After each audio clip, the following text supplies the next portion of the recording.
Unik dan kontroversial adalah kata-kata yang tepat untuk mendeskripsikan tanaman kaya manfaat tetapi juga dianggap berisiko ini. Herbal extract from the leaves of a tree. But it's blamed for addiction. Ekspor kraton perlu dilakukan penataan oleh pihak terkait. They simply say we're not going to regulate, we want to ban it.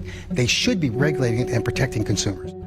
Perdebatan mengenai manfaat dan risiko tanaman ini sudah berlangsung selama lebih dari 15 tahun. Di Amerika Serikat, permintaan akan tanaman ini terus meningkat tiap tahunnya. Lonjakan ini juga berdampak besar pada komunitas yang membudidayakannya.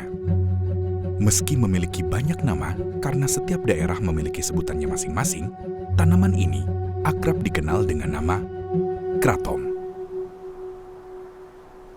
Ketika membahas tentang sumber kratom saat ini, tentu ada satu negara yang muncul di kepala sebagai produsen dan eksportir terbesar di dunia.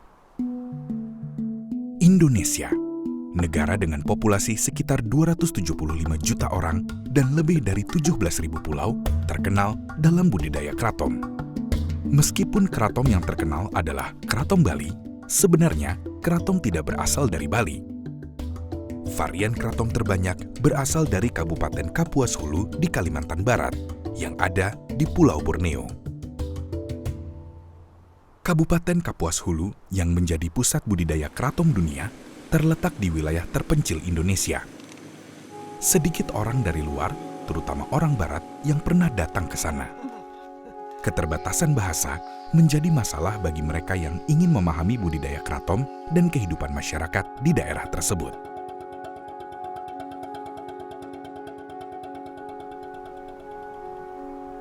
Hingga saat ini, kisah tentang Kapuas Hulu lebih banyak diceritakan oleh para pendatang. Sekarang, untuk pertama kalinya, kita akan mendengar langsung dari penduduk asli Kapuas Hulu.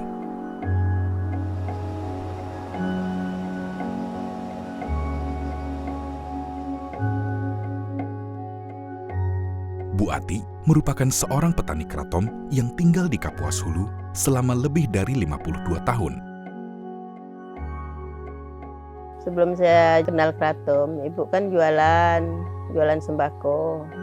Itu ibu datang ke kecamatan di Bunut. Saya ibu lihat ada orang nyemaikan itu bibit kratomnya, dicelupnya ke air. Ibu nanya apa yang ditanam, kayu apa tuh? Oh, dia bilang bibit kratom. Dia bilang bisa hidup kah? Bisa, dia bilang kayak kita nanam itu karet, dia bilang gitu kan. Udah ada akarnya, baru kita tanam. Belilah ibu 100 batang, mau? Saya bilang coba, bagi. Iyalah dijual, dia bilang gitu. Pertama ibu nanam tuh suami ibu bilang, ada-ada aja kau tuh, dia bilang, ibu nanam. Ya coba aku bilang, orang bilang tahun ini dibeli orang, laku. Seminggu ibu nanam, acap. Kata suami aku udah habis mati nanti. Baru ditanam udah kena air, dia bilang gitu. Wah, temenuang nggak ibu? Wah, udah capek-capek gak aku nih kali lubang ya? Acap pula. Pergi ibu ke kebun ni lagi, mau nyabut kan tu lagi. Kali berpikir ibu, untung-untung aja lah. Kalau hidup alhamdulillah, kalau tak ada apa, ndak usah dia dicabut lagi. Ternyata begitu air kering tu, ndak mati pula. Kratom gitu kan. Berarti saya bilang ini memang cocok. Di air enggak masalah itu. Dahulu, karet merupakan sumber pendapatan utama masyarakat Kapuas Hulu. Namun, sejak kratom diperkenalkan ke daerah ini, masyarakat secara perlahan mulai meninggalkan karet karena menyadari kratom sebagai sumber pendapatan yang lebih potensial. Baru beberapa hari dah kena semprot. Dari jam 6 pagi-pagi tadi. Dari jam 6. Kalau nak ada buang air hujan yang kemarin tu kan ada hujan kan? Jadi agak lama. Kalau ndak ada buang air dari tempurung tu sekitar jam 10 lewat lah. Selesai. Agak sakit pinggang tu lah. Bu Nursiah merupakan seorang petani karet dan juga petani kratom. Selama hidupnya, Bu Nursiah telah mengamati perbedaan antara kedua industri pertanian tersebut. Sebenarnya dulu kita udah tahu informasi masalah kratom tu kan sekitar tak salah ibu dah 10 tahun yang lalu lah. Tapi dikarenakan waktu dulu itu kan ada yang menurut informasi katanya mau ditutup. Jadi ibu pun ragu mau nanam ataupun enggak kan. Itu makanya ragu. Jadi sekarang daripada kataku kan nak ada kerja lain, kebetulan kita kan ada istilah tu sebidang tanah, 2 bidang tanah tu kan lebih baik kata kita, lebih baik kita tanam kratom ya. Maka alhamdulillah sekarang hasil kratom pun dah agak lumayan lah. Banyak kerja lah gitu. Industri kratom yang berkembang berasal dari praktik nenek moyang yang menemukan kratom di alam liar. Mereka mengunyah daun kratom atau menyeduhnya sebagai teh untuk mendapatkan energi dan menambah daya tahan tubuh saat bekerja berat.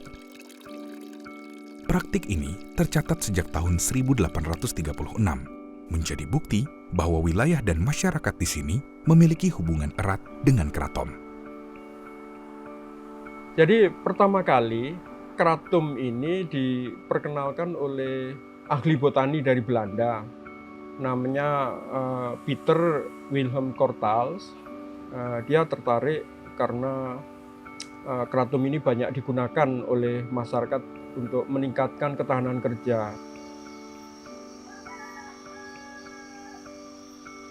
Sebenarnya kan tanaman kratom ini memang sudah warisan nenek moyang mereka ya, bagi suku Dayak maupun suku Melayu yang saya tahu dari baca dari pustaka dan beberapa wawancara dengan mereka. Jadi memang sudah ada dari dulu.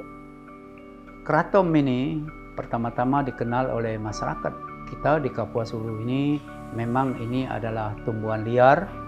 Kemudian juga sudah dikenal sebagai tanaman obat. Awalnya belum berkembang banyak, belum ada yang banyak tahu bahwa ada yang pembeli di luar itu. Belum ada yang namanya pembibitan, belum ada, itu sama sekali belum ada. Kemudian cobalah dia mencari ke hutan, dapatnya tak banyak sedikit. Cuman kalau satu hari itu mungkin dapat 10 kilo, itu dah paling banyak itu dapat di hutan. Kerana tak semua tu ada tumbuhan itu. Mungkin masih langka awalnya daun kratom. Mulailah masyarakat ini bertanam, pembibitan dulu, kemudian apapun besar kecilnya lokasi, dia tanam. Dia tanam, rupa-rupa tak lama pertumbuhan itu, asal pemeliharaannya kebaiklah itu. Kemudian dah itu selanjutnya mungkin di masyarakat ini dah tidak ragu lagi lah tentang kratom ini, sudah jadi bahan masukan lah untuk perekonomian masyarakat kita Jongkong.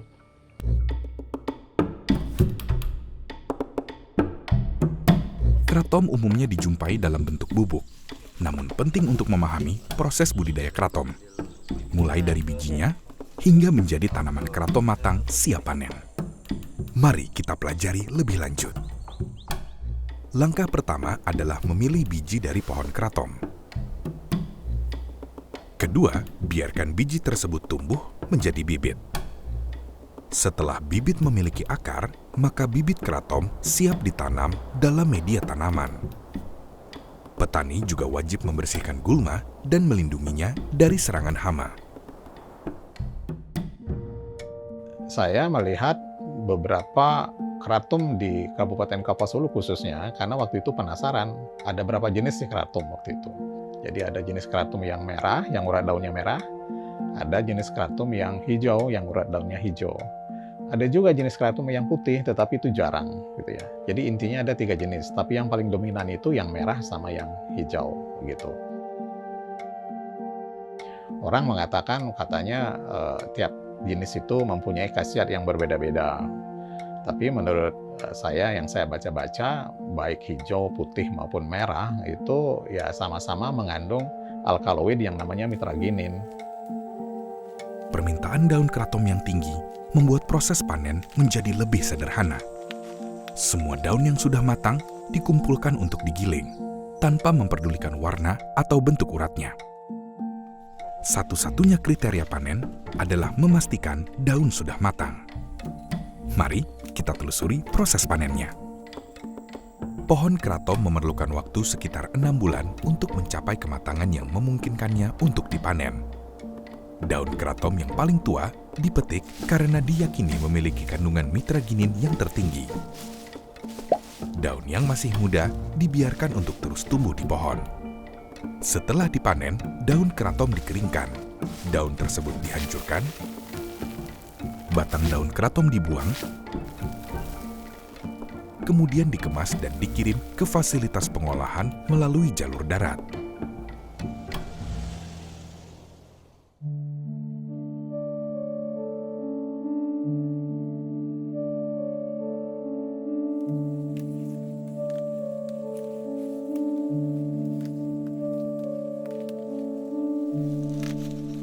Yang buat bedain tua sama muda gimana?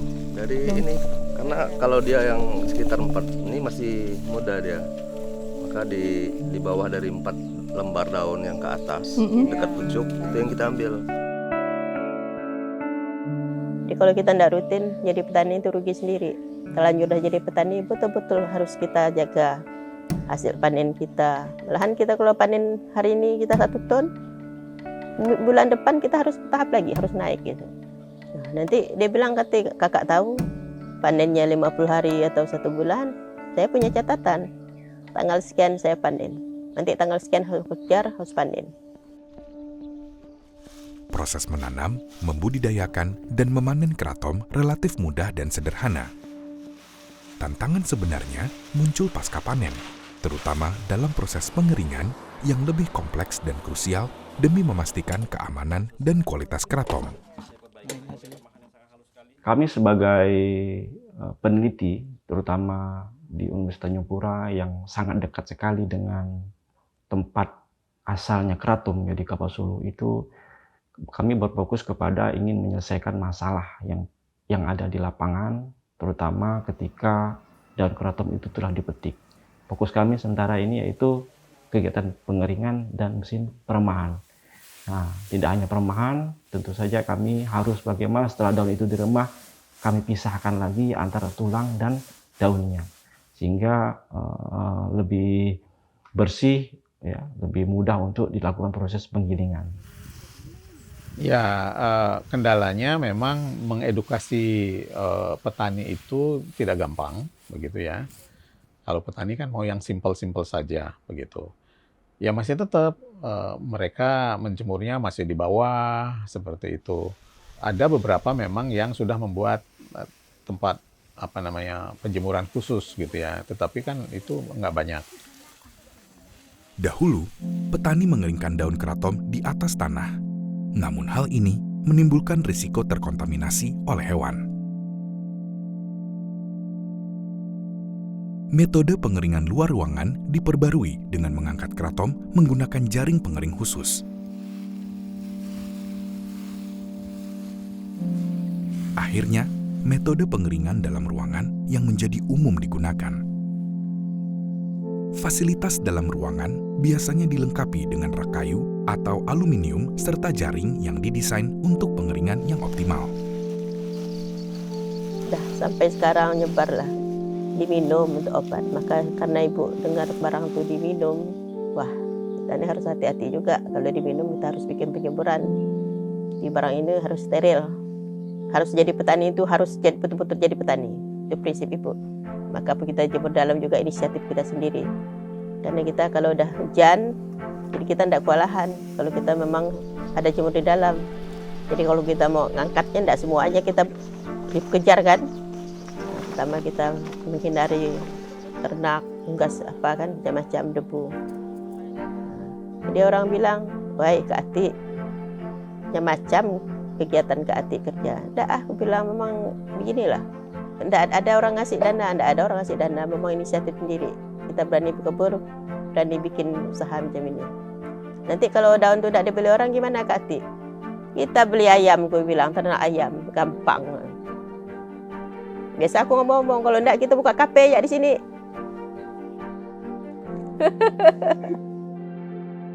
Yang penting sekali dalam pengolahan kratom ini, sebagaimana standar pengolahan bahan-bahan herbal, ya, kita pertama harus memenuhi standar GMP, ya, Good Manufacturing Practice. Bahwa yang dikatakan GMP itu mulai dari proses daun itu dibudidayakan, ketika daun dipetik, itu mulai menjadi permasalahan. Dan ini harus kita menjadi perhatian bersama, bahwa mulai proses pemetikan harus dilakukan secara baik, kemudian pengolahannya, mulai dari pengeringannya, peremahannya, transportasinya, itu harus diperhatikan. Karena apa? Karena kratom ini masih sebagai komoditas ekspor yang notabene masih sebagian besar dikirim ke Amerika, di mana di Amerika sendiri persyaratannya sangat ketat sekali. Yang kalau ada kesalahan dalam penanganan, kemungkinan besar akan terjadi penolakan, ya, karena sudah diusahakan, sudah dikeluar biaya, sementara di Amerikanya terjadi penolakan, tentu saja ini tidak baik bagi bisnis perkeratoman Indonesia. Para peneliti seperti Pak Shola tentu akan mengajarkan cara mengelola kratom, tetapi tanggung jawab akhir pengelolaan kratom tetap di para produsen. Sejak tahun 2012, Wahyu telah mengekspor kratom ke Amerika Serikat.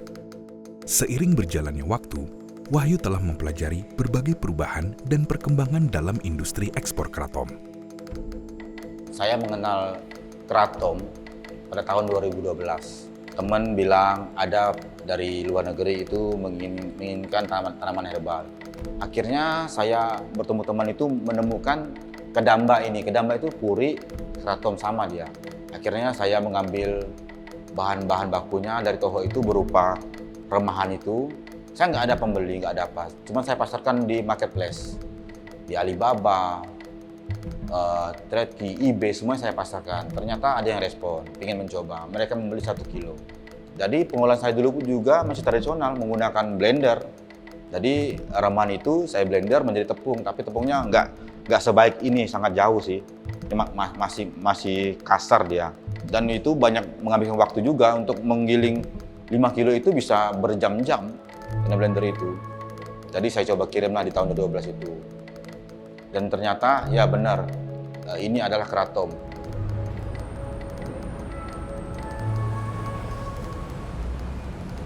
Ada juga Edo dan Indah. Mereka adalah sepasang muda-mudi asal Pontianak yang telah memantapkan diri untuk menjadi eksportir kratom. Dulu saya dari tahun 2014 udah pernah dengar nih kratom, cuma masih belum tahu tentang pola bisnisnya. Terus tahun 2016 itu teman dekat saya bilang, cobain deh iseng-iseng cari tahu tentang kratom, siapa tahu bisa jual. Nah dari situ jadi iseng-iseng cari buyer, dapatlah waktu itu. Nah dari orderan kecil sekitaran waktu itu 5 kilo awalnya, terus meningkat jadi 300 kilo, meningkat jadi 1 ton, dan akhirnya ya permintaannya lebih banyak lagi. Makanya dari situ, wah ini kayaknya peluangnya besar banget buat aku kan. Jadi dari situ oke lah, mulai diseriuskan untuk jualan ini, jualan kratom.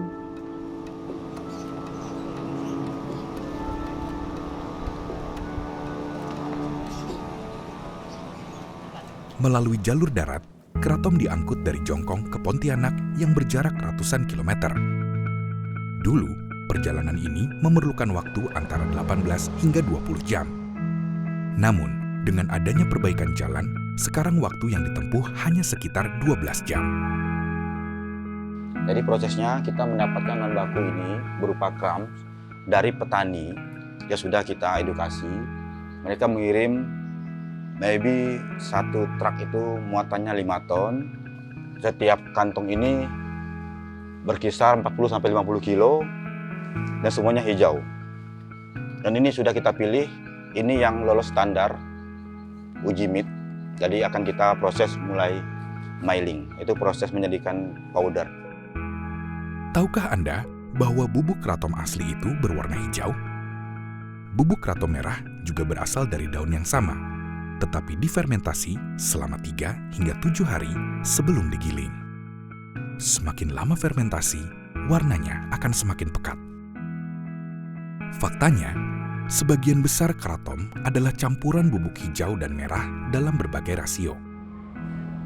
Mari kita lihat prosedur yang benar dalam proses penggilingan bubuk kratom.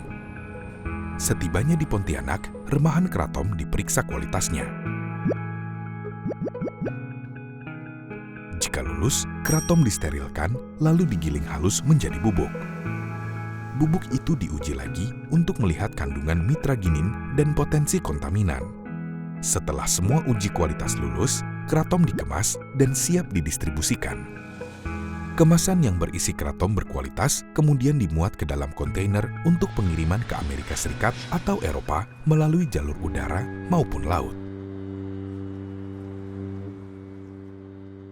Permintaan kratom yang terus meningkat menunjukkan adanya hubungan spesial antara petani dengan para konsumen. Setiap lembar daun kratom yang dipetik oleh seorang petani bisa berarti besar bagi seseorang yang jauh di sana. Biasanya ini yang dicari ya? Alah, besar daun ini bagus. Namun, terkadang petani bertanya-tanya, apakah para konsumen atau importir paham betapa berharganya kratom bagi pendapatan daerah dan kehidupan para petani?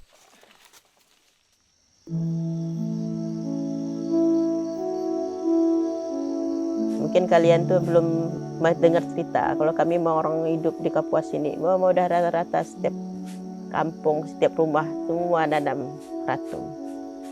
Yang tidak ada tanah pun sikit-sikit pasti ada. Semua rata-rata udah ada. Disitulah karena keenakan semua udah merasa. Bukan saya sendiri, merata ke masyarakat. Saya bilang, pokok kalian harus nanam kalau ada tanah. Tidak banyak 1000 pokok pun jadi bisa untuk bertahan kita. Kalau kita tidak ada nanam, kita bisa metik dengan orang. Banyak juga yang tidak ada tanah. Jadi semua punya kegiatan, keuntungan kita jadi petani, membantu orang juga. Yang orang tidak ada kebun bisa kerja dengan kita. Kita kan tidak mungkin panen sendiri kan. Tapi kita menggunakan karyawan. Dengan begitu pengangguran berkurang. Anak muda punya kegiatan. Saya bilang kalian harus lihat orang yang masih ada untuk besok lusa kerja. Ya kita tidak mesti kalau kita ada tua nanti kita tidak bisa kerja, udah ada untuk masa depan kita kan. Ya kita nabung untuk anak sekolah. Nah, jadi alhamdulillah nampaknya yang diberi masukan ibu-ibu sepaham gitu. Karena udah merasa hasil daripada daun kratom kan. Benar, industri kratom berdampak besar bagi wilayah Kapuas Hulu.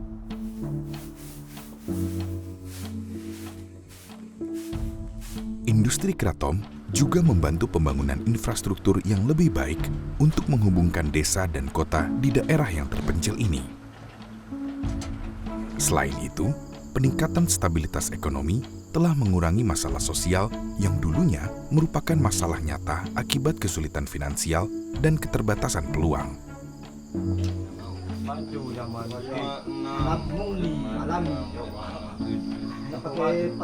Kemudian tingkat kriminalitas itu juga menurun.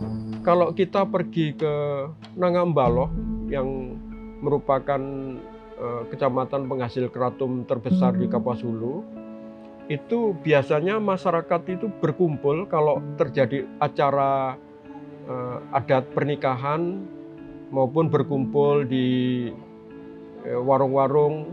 Mereka biasanya sebelumnya itu minum arak gitu kan, atau minum tua. Pada saat mereka minum alkohol, itu biasanya banyak terjadi perkelahian. Tapi dengan adanya kratom ini, mereka berganti dengan minuman kratom. Sekarang nampaknya kriminalitas itu terasa menurun sekali karena perkelahian itu tidak ditemukan lagi gitu, apalagi pemerasan ya. Jadi keuntungan bagi kita, keuntungan juga bagi pemerintah. Pengangguran kurang dengan banyak kegiatan. Tapi kalau tidak ada daun kratom, kegiatan apa yang ada? Banyak anak-anak apa kerja minum-minuman aja, tidak ada. Tidak ada kerjaan, lontang-lantung jalan sana sini. Banyaklah pengangguran, terjadilah nanti polisi punya urusan, menjadi maling. Nah, sekarang kan ada cerita gitu. Jarang lagi cerita yang ada yang mau nyolong-nyolong. Karena ada kesibukan, dah punya pekerjaan. Keuntungan kita, kami sebagai orang tua itu merasa bangga juga, untung di situ lah. Tenang, tentram, aman, dan makmur ke depannya. Sejahtera, masyarakat sejahtera. Karena petani, banyak petani daun kratom. Sekarang, masyarakat terlihat lebih optimis dan merasa lebih tentram karena memiliki harapan baru untuk masa depan yang lebih baik. masyarakat Kapuas Hulu tentu masih mempertahankan cara hidup tradisional yang sangat terkait dengan Sungai Kapuas. Mereka masih bergantung pada hasil tangkapan ikan sebagai makanan, menggunakan perahu sebagai transportasi, membangun rumah panggung untuk menghindari banjir, dan sesekali mengadakan lomba sampan bidar sebagai hiburan.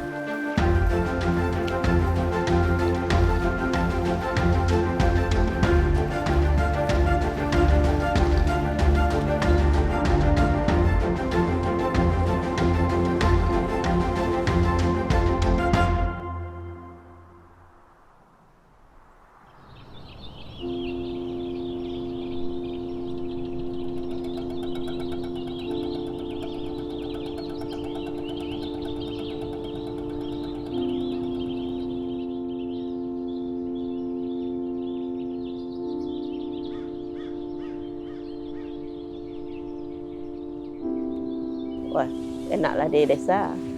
Kalau kita di kota kan sekali jalan duit. Di sini Kak numpang ke kampung gratis. Itulah namanya orang di kampung.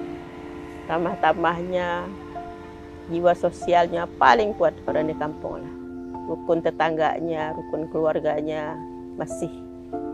Bukan di kota enggak, tapi mungkin karena jangkauan dari rumah satu ke satu kan jauh.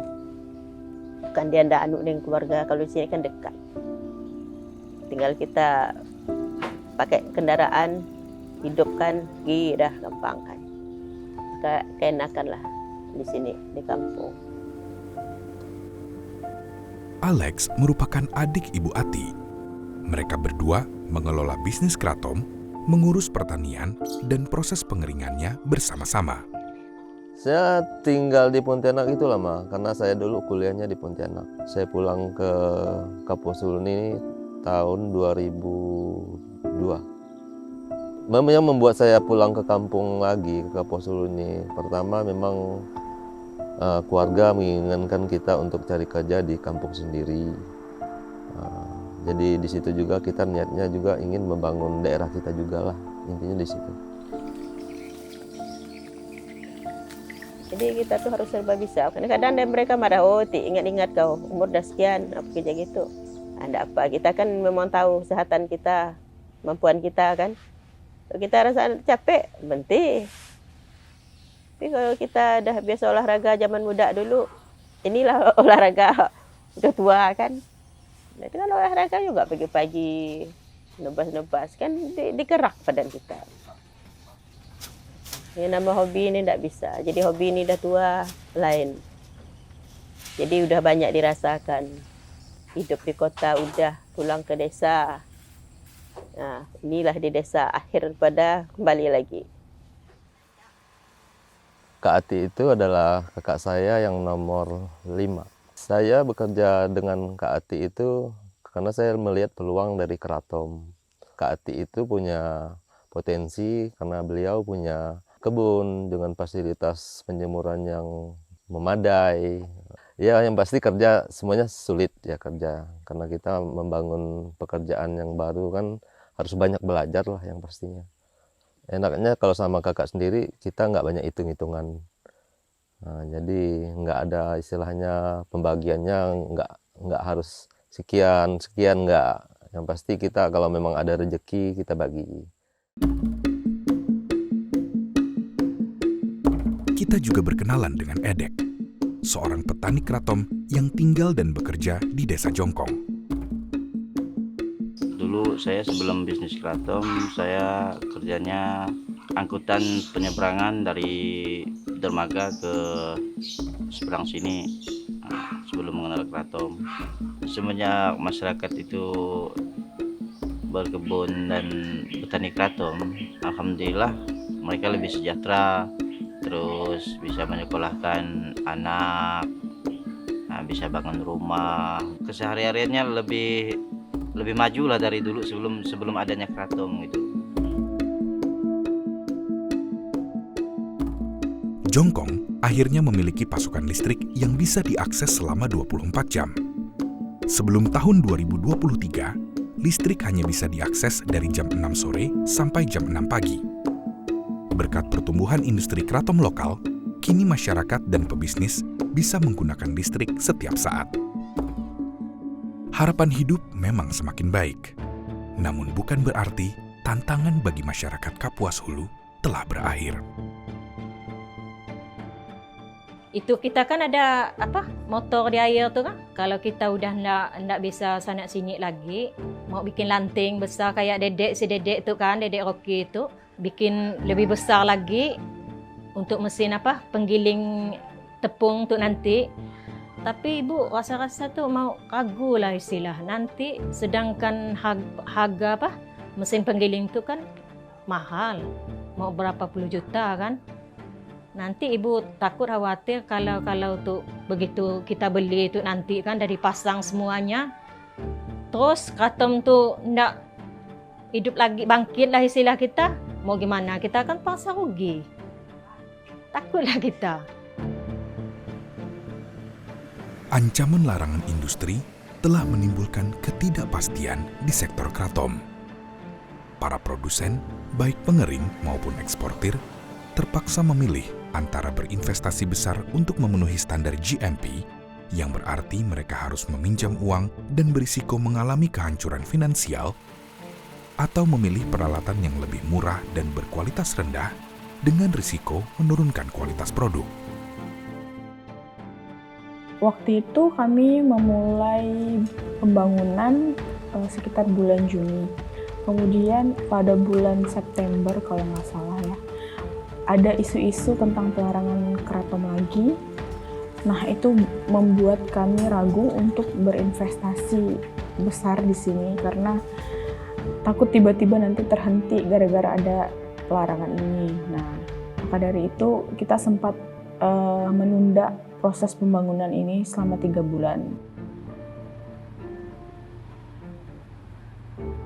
Komunitas kratom sudah terbiasa dengan rumor tentang potensi pelarangan.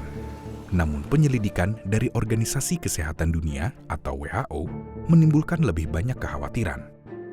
Akhirnya, Komite WHO memutuskan untuk tidak merekomendasikan tinjauan kritis, yaitu evaluasi menyeluruh yang dapat mengarahkan pada tindakan pengendalian internasional karena tidak ada cukup bukti tentang bahaya kratom. Hal ini membuktikan perlunya penelitian lebih lanjut. Saya mulai tertarik dengan kratom itu sebenarnya tahun 2018. Tetapi waktu itu saya berpikir, kok BNN ya, ada apa sih? Saya nggak kenal tuh kratom kayak apa. Karena penelitian saya kearifan lokal dan saya suka di lokasi Kapuas Hulu yang memang belum banyak, sudah kabupaten paling jauh, belum banyak dieksplor kan hasil kearifan lokal. Saya pingin gitu. Ternyata ada kratom. Akhirnya saya banyak baca sekarang. Loh, kenapa harus takut teman-teman kolega dosen gitu? Ini penelitian, kita harus buktikan ini kearifan lokal kita yang punya kok. Masa kita takut kalau nggak ada terjadi apa-apa?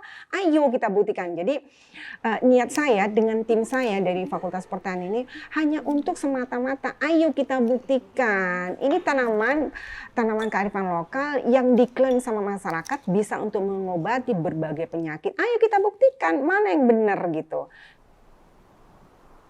Memang sejak puluhan tahun yang lalu isu-isu mengenai kratom itu memang naik dan turun. Ada yang mengatakan oh kratom dilarang begitu ya, ada yang mengatakan oh tidak, oh akan dilarang seperti itu. Nah itu yang juga berpengaruh terhadap pasar. Begitu digoyang dengan isu akan dilarang begitu saja harga turun. Tapi yang jelas hingga saat ini kratom di Indonesia itu belum dilarang ya, masih tetap bisa diperdagangkan, diperjualbelikan. Kita bisa melihat dari peraturan Menteri Kesehatan yang menetapkan kratom tidak termasuk golongan 1 misalnya, artinya kan masih bisa dimanfaatkan. Juga ada peraturan dari Kementerian Pertanian tidak melarang kratom ya intinya. Saat ini belum ada peraturan yang jelas dalam industri kratom, sehingga petani kratom merasa tidak yakin akan masa depan mereka. Pelarangan kratom tentu saja akan berdampak besar pada hidup para petani. petani kita ada yang berada di daerah perkotaan, ada di pelosok. Nah, yang di pelosok itu mudah termakan isu. Sedikit mendengar selentingan, udah mulai termakan dia, tergiur. Nah, jadi dari Asosiasi Petani Puri tetap memberikan semacam sosialisasi bahwa ini untuk ditutup barangkali kemungkinannya kecil, karena mengingat bukan hanya 1-2 negara pengkonsumsi kratom, tapi banyak negara. Gubernur Kalimantan Barat Sutarmiji akan terus mendorong supaya kratom tidak dilarang. Sebab menurutnya kratom dapat menjadi barang ekspor unggulan di Kalbar. Gubernur pun optimis dengan ekspor resmi, terlebih saat nanti pelabuhan Kijing beroperasi, maka ekonomi Kalbar akan bertumbuh. Ibu sering nonton berita di kratom ini di YouTube, Ibu sering buka juga di Facebook. Ibu mau tahu perkembangan bagaimana di Facebook itu kan dari pemerintah juga ada tanggapan di situ. Di TV juga Ibu sering nonton berita, Ibu tahu perubahan dunia ini bagaimana. Masalah bukan kratom saja, di pertanian juga saya mau ikut terus berita itu, perkembangan. Karena kita petani kratom ini harus tahu berita, harus tahu informasi. Saya bilang petani jangan dihantui rasa ketakutan. Sebab berita itu banyak yang tidak benar, sedikit yang benarnya. Yang penting barang ini masih dibeli, berarti barang yang berita tak benar tuh berarti tak benar gitu, Bang. Kekhawatiran tentang pelarangan kratom dapat mendorong para petani untuk mencari sumber pendapatan alternatif yang justru memiliki dampak negatif terhadap lingkungan. Selain itu masih ada dampak lingkungan jika kratom ini dilarang. Di Kapuas Hulu itu terdapat 40 juta kratom. Bayangkan saja kalau pohon kratom ini semuanya ditebang. Gimana nasib Kapuas Hulu?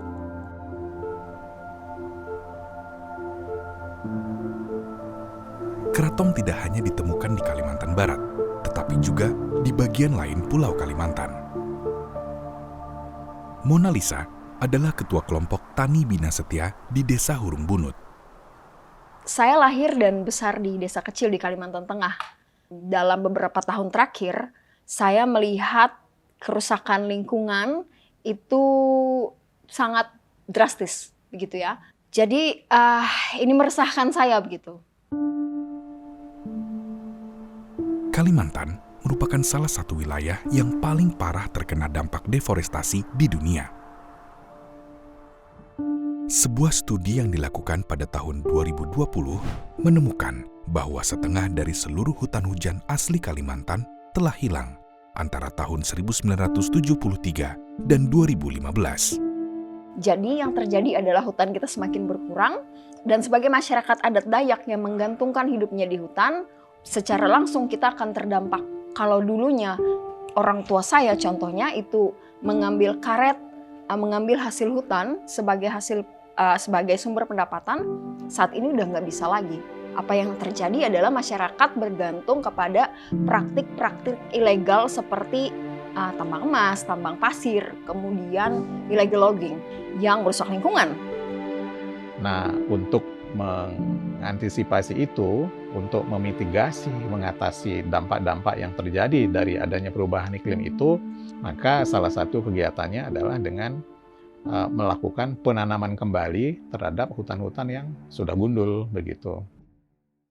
Pada hari ini saya datang berkunjung ke Kabupaten Sintang, Provinsi Kalimantan Barat dalam rangka penanaman pohon untuk pemulihan lingkungan di bekas-bekas tambang yang ini juga akan nanti kita lanjutkan di provinsi-provinsi yang lain. Nah, jika ada tanaman seperti kratom yang punya nilai ekonomi tinggi tanpa harus merusak lingkungan karena itu sudah ada di ekosistem alami kita, well ini sebenarnya solusi. Masyarakat nggak lagi harus bergantung ke hal-hal ilegal ini kalau mereka punya sumber pendapatan yang berkelanjutan secara ekonomi maupun secara lingkungan. Pak Suteja memimpin program perubahan iklim dan hutan di Kapuas Hulu melalui Forclimb, yaitu kemitraan Indonesia-Jerman yang mendukung pelestarian hutan dan masyarakat pedesaan di Indonesia. Di Kalimantan Barat, program ini memilih pohon kratom untuk mendukung lingkungan dan ekonomi lokal. Nah, penanaman dengan jenis-jenis yang memiliki nilai ekonomi tinggi, yang cepat pertumbuhannya. Karena kalau masyarakat menunggu terlalu lama, hasil dari penanaman itu mereka nggak sabar gitu ya. Nah, salah satu tanaman yang kami nilai yang cocok di areal demonstration activity di Kapuas Hulu itu adalah kratom.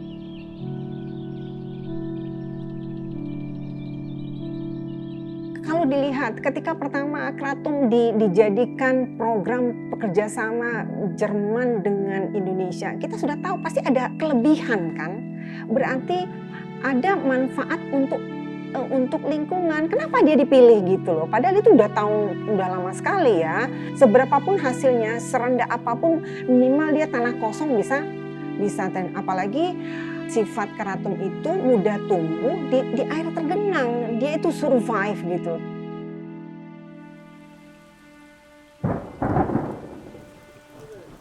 Meskipun sekarang banyak masyarakat dan peneliti yang membicarakan tentang manfaat ekonomi dan lingkungan dari pohon kratom, sebenarnya di masa lalu desa ini pernah mengalami masa-masa sulit.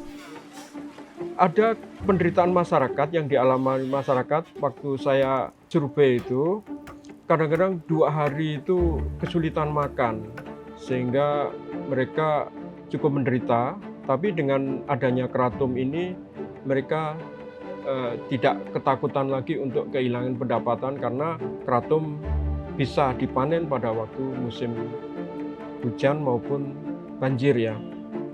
Kami pernah mengamati penanaman yang dilakukan oleh masyarakat dampingan, itu 8 bulan terendam banjir, itu setelah air surut, kratomnya masih tetap hidup. Jika kita bandingkan dengan karet, gitu ya, kalau karet terendam air mati dia. Kalau dalam karet tidak bisa hidup, tidak bisa hidup. Akhir lo ada zaman puri, habis tanam dengan puri, alhamdulillah jadi lo hidup semua. Puri itu kan mau dilamai, tahan air, nak mudah mati kena air pasang lah. Yang kedua, kratom bisa dipanen walaupun musim banjir sekalipun. Orang biasanya panen kratom bisa pakai sampan. Sedangkan karet, mau menyadap karet bagaimana kalau banjir batang karet terendam air ya. Tapi kalau kratom ya tinggal petik daunnya saja gitu ya. Sehingga kratom itu benar-benar secara ekonomi sangat bermanfaat bagi masyarakat. Apalagi dalam keadaan banjir kemarin itu kan hampir 1 tahun di Kapuas Hulu itu air sungainya meluap. Orang yang biasanya hidup mencari ikan, begitu banjir sudah nggak ada ikan, begitu ya. Beruntung kita punya kratom, sektor transportasi juga terbantu karena kan mereka mengangkat kratom dari desa dibawa ke kota, begitu ya, dari kota ke kota yang lebih besar, begitu ya. Jadi semua sektor terbantu dengan adanya kratom. Di Kalimantan Barat, pohon kratom menunjukkan potensi yang bermanfaat bagi petani dan lingkungan. Kemampuan adaptasi kratom terhadap berbagai kondisi, juga potensinya untuk meningkatkan kesehatan tanah, telah menawarkan alternatif yang baik untuk praktik seperti penebangan atau penambangan liar. Kratom bisa menjadi model potensial untuk daerah lain yang sedang menghadapi tantangan serupa. Nah, menurut saya potensi untuk pengembangan industri kratom itu sangat terbuka besar. Masyarakat sekarang sudah menanam kratom.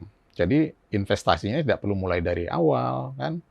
Kalau membuat industri kan harus nanam dulu kan butuh waktu. Nah sekarang tanamannya sudah tersebar di seluruh Indonesia baik yang dari alam maupun yang dibudidaya. Walaupun industri kratom meningkatkan perekonomian Kapuas Hulu, manfaatnya masih belum merata. Beberapa petani mengalami kemajuan, sementara yang lain masih menghadapi harga rendah, keterbatasan pembeli, dan ketidakpastian masa depan industri.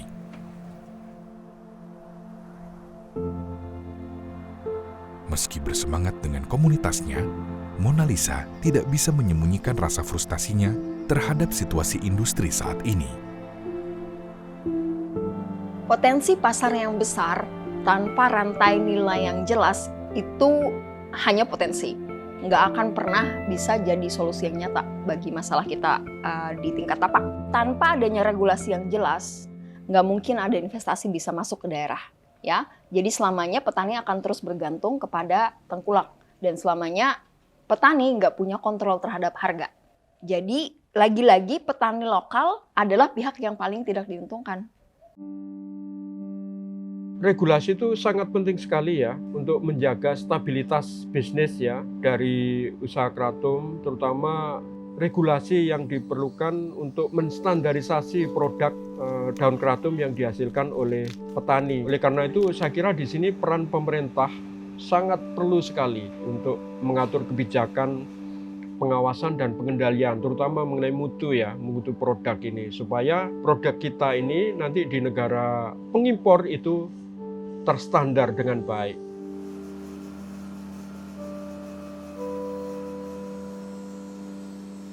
Pengusaha mereka minta sebenarnya regulasi saja sih. Mereka bersedia kok. Yang penting ini diatur gitu. Karena kalau nggak diatur, ya itu banyak spekulasi ya. Karena sampai sekarang kratom itu dibilang tanaman pertanian enggak, tanaman obat tidak. Ini gimana? Padahal di kearifan lokal, ekspor lagi. Kenapa nggak ada yang ngurus?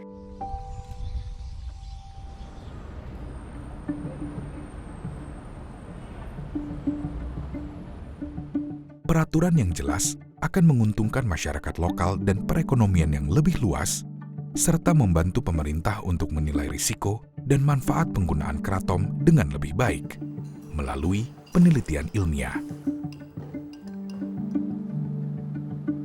Dan sudah, sampelnya sudah siap diukur. Ini hanya berjalan dalam waktu 12,5 menit dan ini metode yang saya kembangkan dalam waktu yang cepat dan akurat. Dr. Firhan meneliti pengujian kratom dan berkolaborasi dengan para eksportir untuk mempromosikan praktek sterilisasi dan pengujian yang tepat. Beliau menekankan pentingnya prosedur ini untuk kualitas produk dan reputasi Indonesia sebagai pemasok utama kratom global. Permasalahan yang dihadapi oleh para pelaku bisnis kratom ini sebetulnya karena mereka melanggar 3 hal tersebut dalam quality control, yaitu mereka tidak mengontrol kualitas nitrogeninnya karena tidak punya alatnya.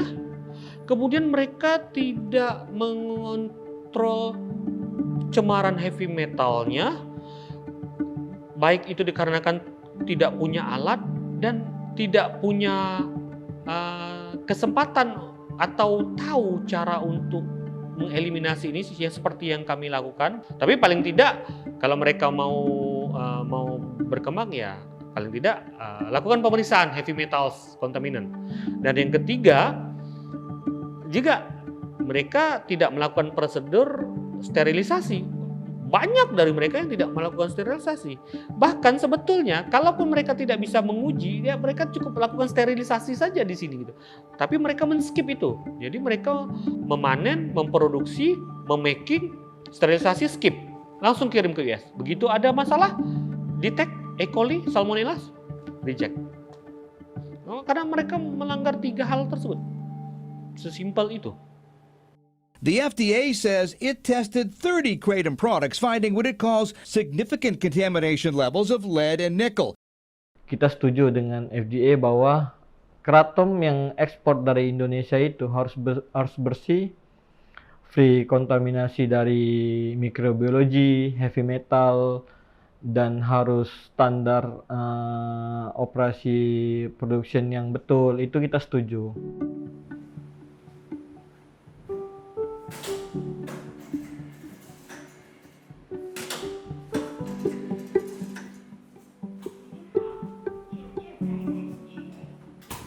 Motivasi kami ya menghasilkan produk raw material yang baik dari Indonesia.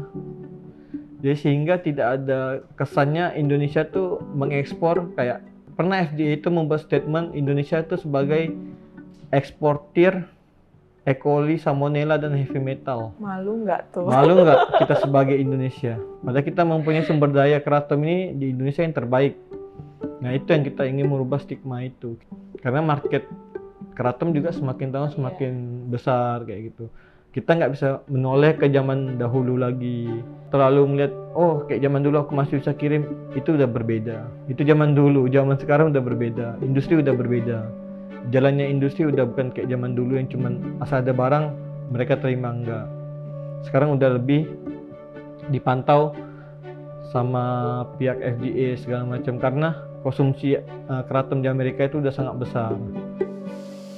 Benar-benar berharap pihak eksportir dapat melakukan perubahan juga di pabrik mereka, dapat menerapkan SOP, GMP segala macam. Itu sih yang kita inginkan, karena kita harus menjaga pangsa pasar keraton Indonesia ini tetap dominasi di dunia. Bukan nggak mungkin 5 tahun kemudian pangsa pasar keraton Indonesia pasti menurun kalau kita nggak berbenah kayak gitu.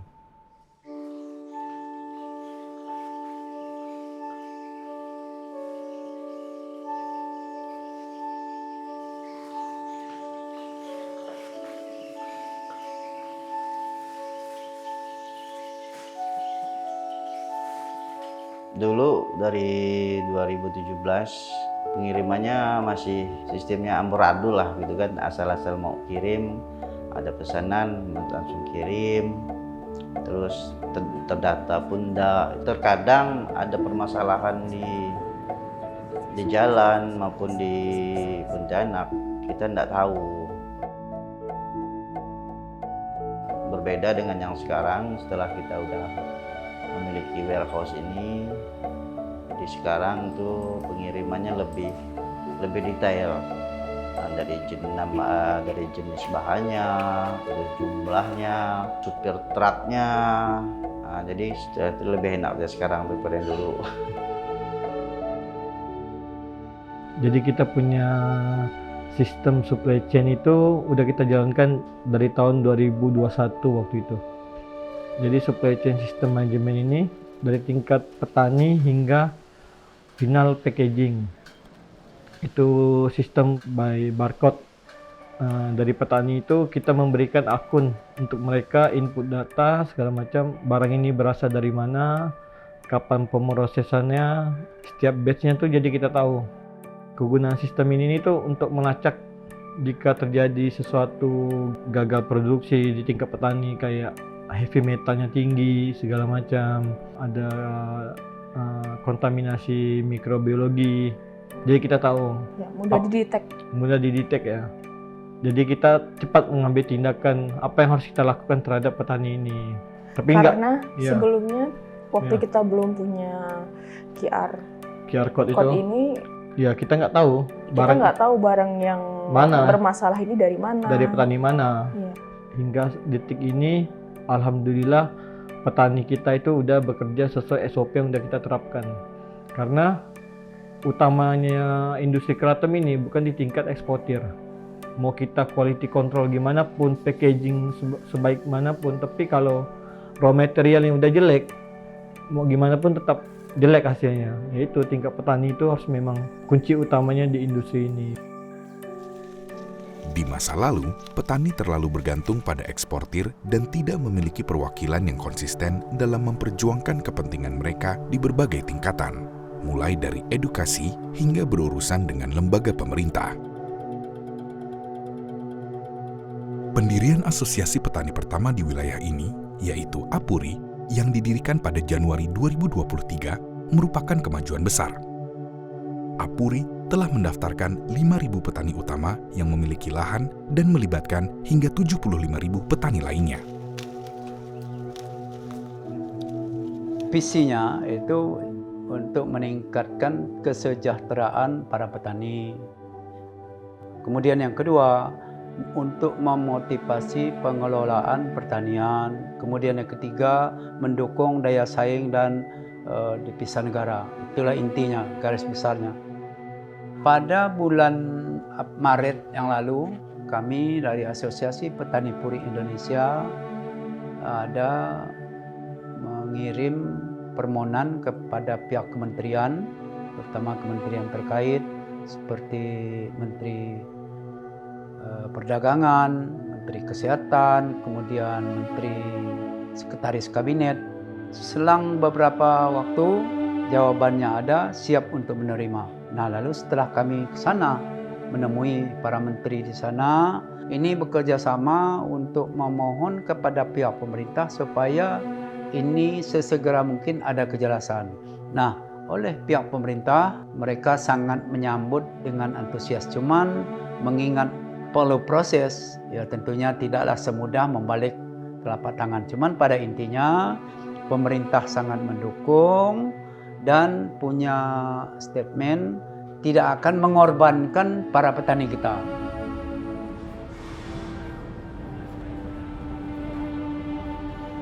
Kami ikut memperjuangkan dari Apuri setelah Kratom ke Jakarta, ketemu kementerian.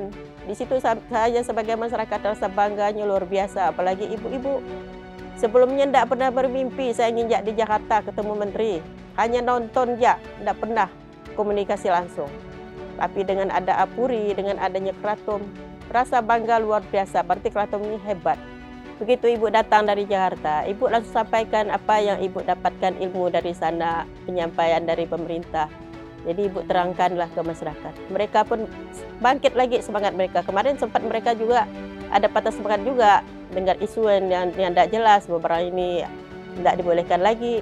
Tapi dengan nada kami ke Jakarta kemarin, ketemu dengan pemerintah, jadi semangat pun bangkit kembali. Jadi saya yakin barang ini tetap dipantau oleh pemerintah.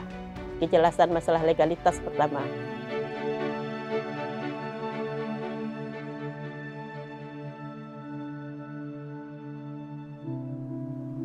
Program apapun yang dilakukan, kalau itu bermanfaat langsung kepada masyarakat, masyarakat akan memelihara dengan baik, akan menjaga, bahkan akan mengembangkannya. Seperti yang terjadi Kratom sekarang, begitu ya. Begitu mereka mengetahui bahwa Kratom itu benar-benar mampu memberikan penghasilan kepada mereka, ya mereka kembangkan dengan sendirinya, gitu ya. Yang tadinya saya katakan cuman kita kasih 1 hektar, dari hasil itu mereka perluas menjadi 2 hektar, 3 hektar, 4 hektar gitu ya. Itu sudah swadaya kepada mereka. Lebih banyak swadayanya daripada programnya sekarang yang dilakukan oleh masyarakat.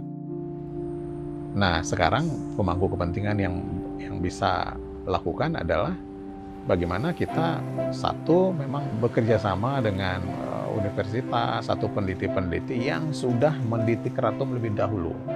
Itu satu. Selain kita sendiri di dalam negeri, kita kan banyak punya peneliti. Ya, kenapa tidak manfaatkan diteliti? Kita punya lab yang canggih-canggih juga, begitu kan. Ya, mulailah dibuktikan itu, benar nggak Kratom itu seperti yang dituduhkan seperti itu. Kalau ini kepentingannya untuk bangsa dan negara, mestinya kan apapun harus kita lakukan. Apalagi di masa-masa seperti sulit sekarang ini. Kalau ada peluang untuk mengembangkan itu, kenapa tidak, begitu ya? Menurut saya ada beberapa hal yang dapat kita lakukan untuk menangkap peluang pasar Kratom ya. Yang pertama yang jelas regulasi sebagai dasar untuk kegiatan bisnis di Indonesia.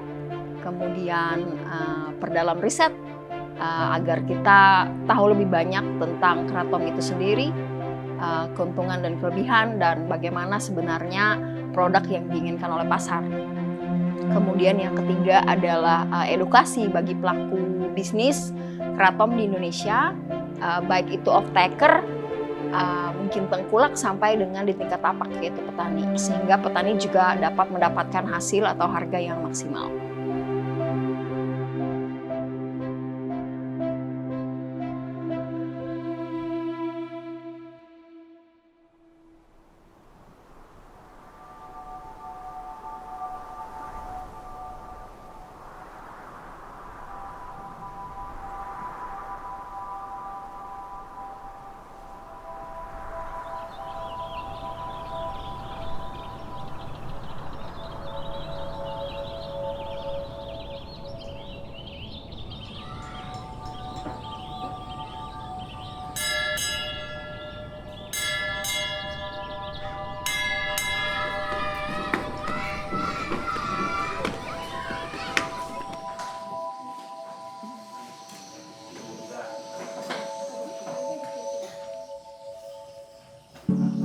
Kalau masalah dari dulu nanam Kratom tuh ibu rasa sih tidak ada yang susah.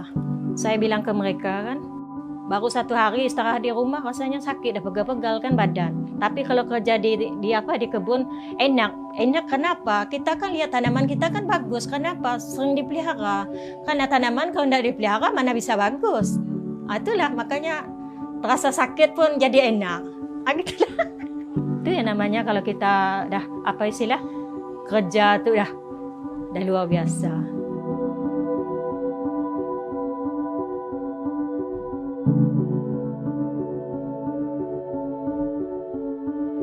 Jadi berandai-andai, dalam waktu yang tidak terlalu lama, kejelasan tentang Kratom ini oleh pihak pemerintah itu cepat ada kejelasan. Ya tentunya ini lebih meningkatkan pembinaan terhadap para petani. Nah, dengan banyaknya permintaan dari luar, tentunya itu semakin meningkatkan ekonomi daripada masyarakat petani kita, yang dampak akhirnya ya tentunya ini bisa menyumbang cukup besar devisa ke negara kita.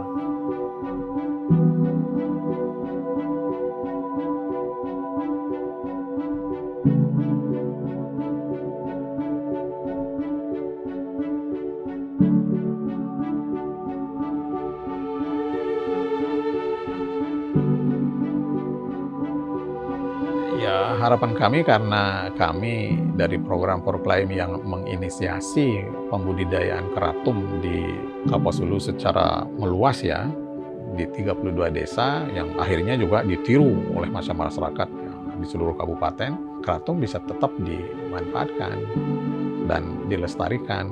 Karena sekarang benar-benar bisa mensejahterakan masyarakat. Nah, hal-hal yang baik seperti ini ya kita harapkan terus berlangsung begitu ya. Jangan diteror terus bahwa ini dilarang sebelum ada bukti ilmiah yang kuat begitu.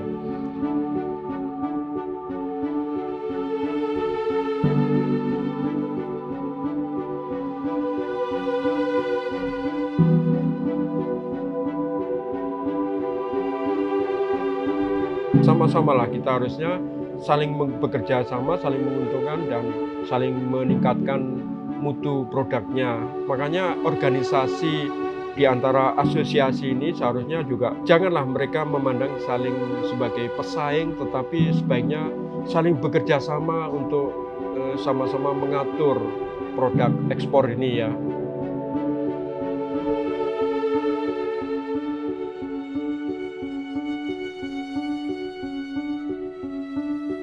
Impian Ibu supaya keraton yang ada di Kapuas Hulu ini tambah makmur dan legalitas ada kejelasan. Berarti kalau sudah ada kejelasan Ibu pun merasa bangga, berarti bisa membantu petani yang ada di Kapuas Hulu ini. Masyarakat makmur itu harapan kami.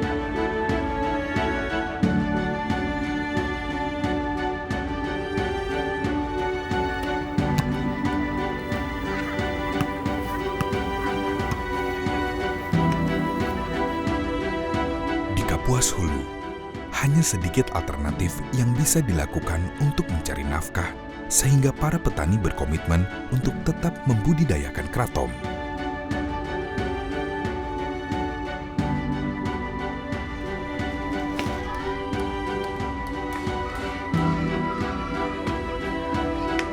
Di tengah perubahan dan ketidakpastian, orang-orang memilih untuk tetap tersenyum dan bertahan.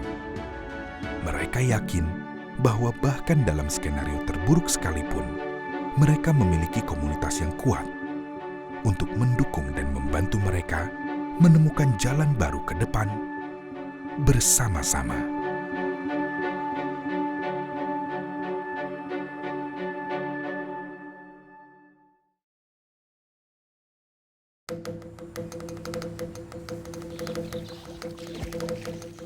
Mau jadi apa? Guru. Guru? Wah, mau jadi apa ceritanya? Tentara. Wah, hebat.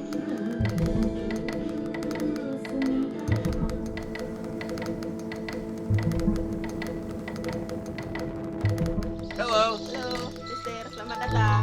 Dan Keraton Ibu di Jonggol. Yang ini sama ini foto Ibu waktu di Skandau. Yang ini foto Ibu waktu 17 tahun dulu.